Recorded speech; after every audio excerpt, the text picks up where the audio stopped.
Hello, welcome to the weekly process. We're processing life one week at a time using expressive writing and CBT techniques. I'm Donna, therapist and author, and in today's session, we are continuing to look at worry and focus a little bit on avoidance and procrastination, which are an important part of worry. So, what we're going to do in this first session is just check in with the worries that you've actioned from last week's session and that you've been hopefully sort of working on over this week.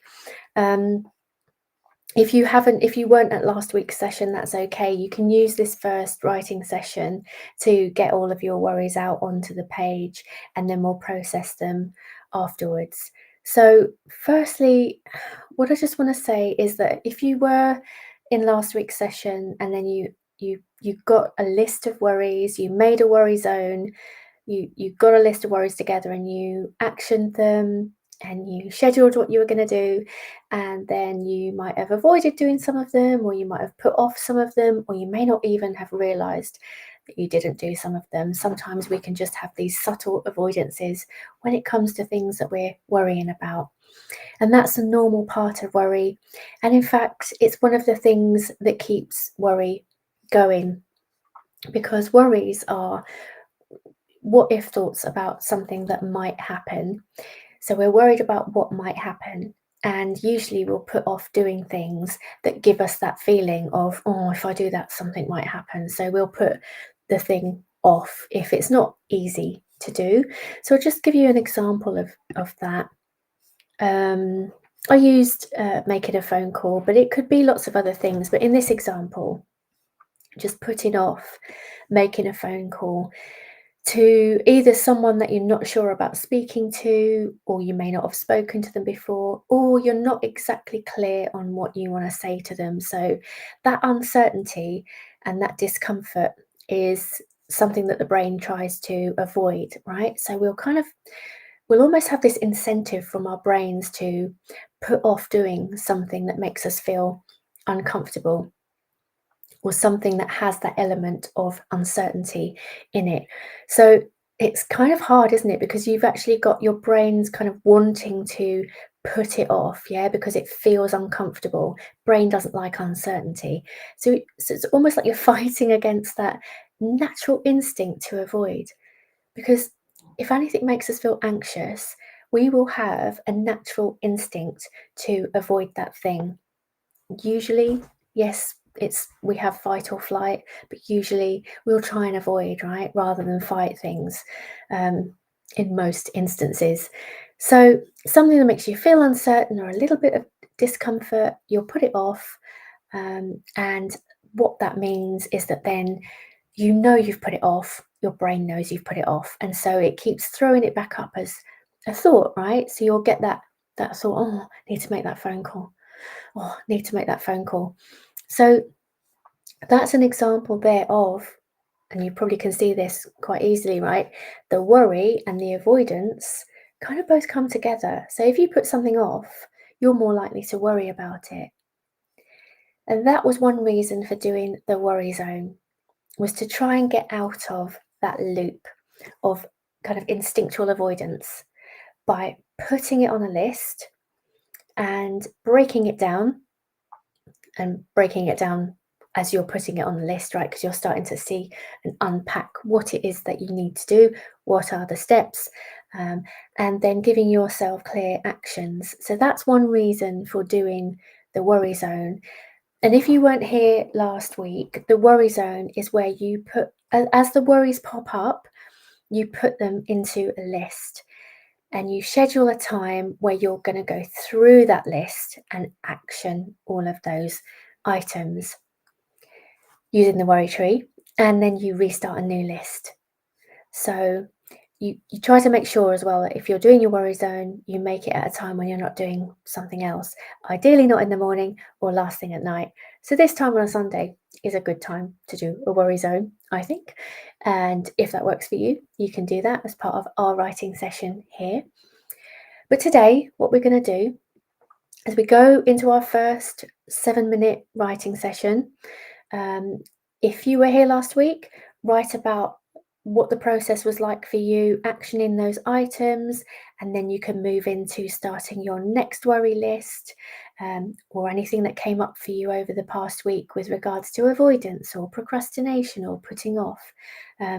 Do that before then writing your new worry list, getting all your worries for the upcoming week out onto the page. And if you're new this week, then use this first writing session to get out onto the paper, hopefully your handwriting. But if you can't handwrite, typing is fine. Get out onto the page everything that you're worrying about with regards to the upcoming week. Get it all out onto the page. We will structure it afterwards, so you don't need to put it into priority list in this first session. You'll do that in the next session. So I've broken the 7 minutes down into 5 minutes and 2. So in the first 5 minutes, you're getting them all out onto the page and your thoughts about the past week as well, if you want to do that. And then the 2 minute section to kind of structure those worries, and I've put the worry zone list on there. Right, so this first 7 minutes, let's just get all of our worries out onto the page. We'll deal with them afterwards. All right.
Hello, hello, hello. Hopefully you found that helpful. So getting all the worries out and not feeling like you had to structure them straight away, but then using those final 2 minutes just to put them into a list. And if you didn't get time to prioritize them into high and mid priorities right now, that's actually okay. It's really the aim of that exercise was just to get all the worries out first and then to start, well, firstly just see them as a list, right? Just get them out of your head and then just start putting them into a list of actual worries to deal with, because that's the first step. um Sometimes when they're going around in our heads, they are a little bit nebulous, right? They're just floating around with the feeling of, oh, I've got to do that. Oh, I've got to do that. Oh, what's that? Oh, no, I need to deal with this. And it's a feeling, isn't it, as well as just a thought. So when you're getting it out into a list form, what you're doing is you're actually firstly you're getting it out, but you're also just putting it into words and making it more than just a feeling that's floating around in your head. You're making it more of an actual thing that you need to do. And then that's the second step when you're prioritizing. You're thinking, right, how important is that? When do I need to do it? And what do I need to do? And as we go into the next session, the next writing session, we're going to use the worry tree to look at each of those worries on your list and ask ourselves some specific questions.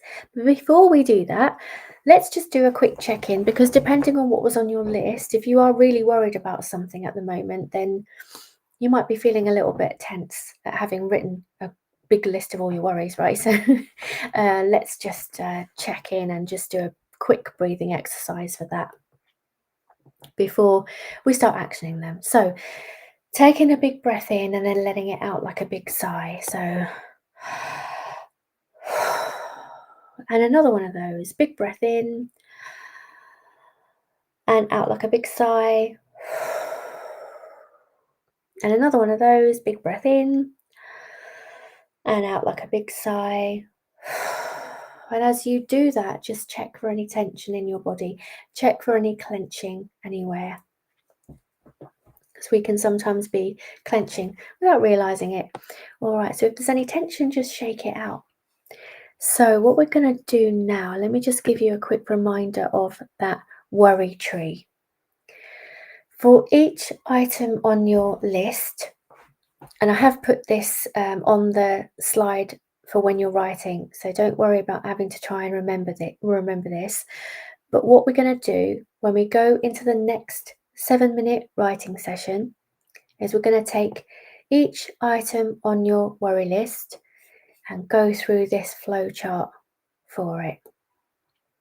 So that is, we've done the first 2 steps. You've noticed what it is. You've written it down. You've labelled it. The first 3, what am I worrying about? All right, so then you're coming into this one. Can I do anything about this right now? If no, then just schedule when you're going to reassess whether you can do anything.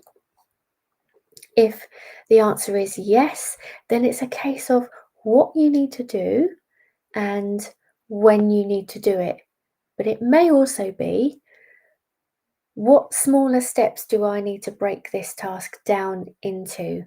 So an example there, if we think back to that example of earlier, making a phone call, there might be a step in between making that phone call. You might need to give some dates to this person that you need to make the phone call to.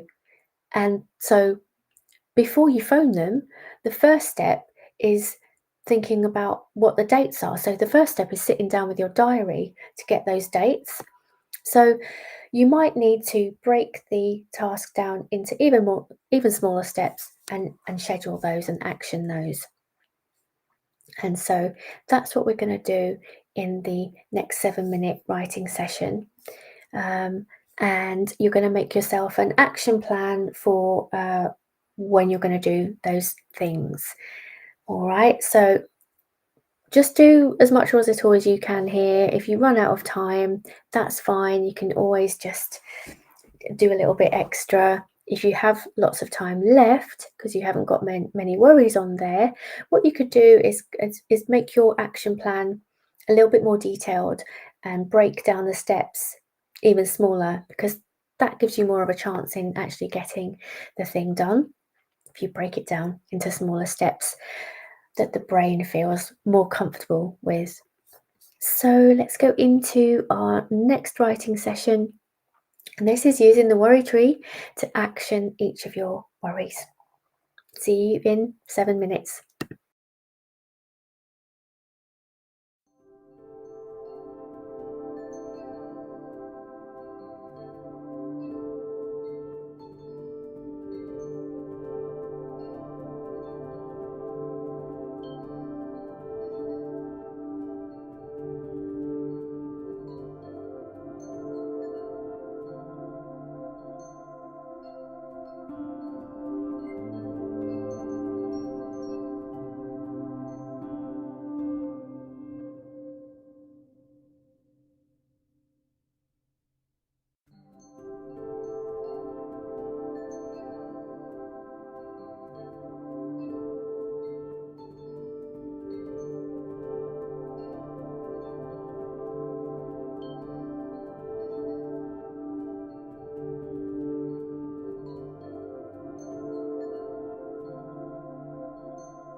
Hello, welcome back.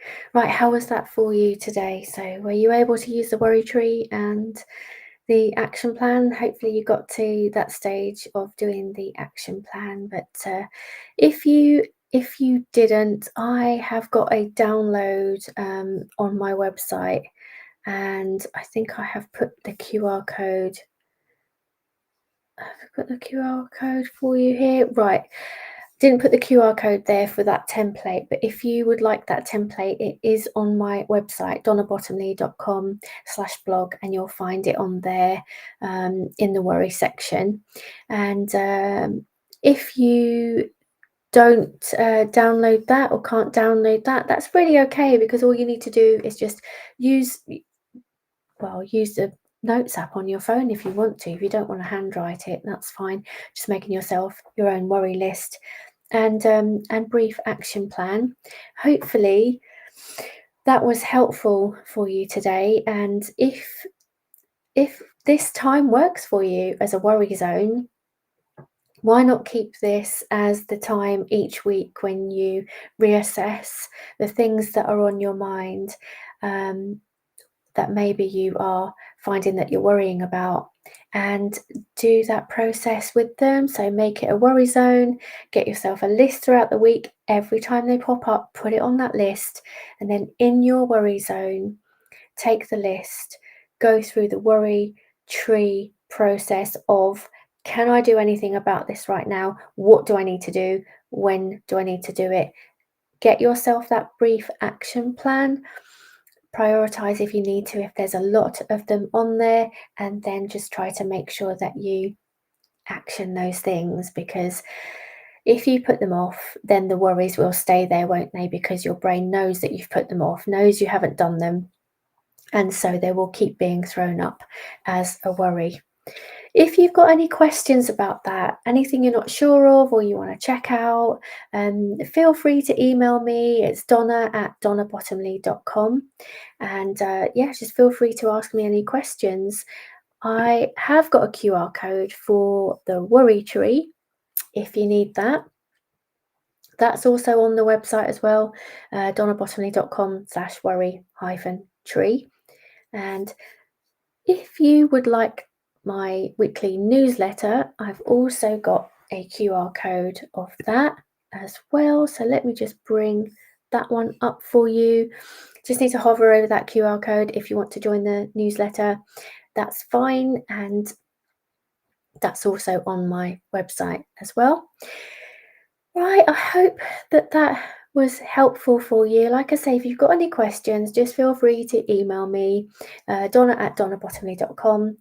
And I hope you have a lovely week, and I will see you next Sunday. Bye for now. Bye.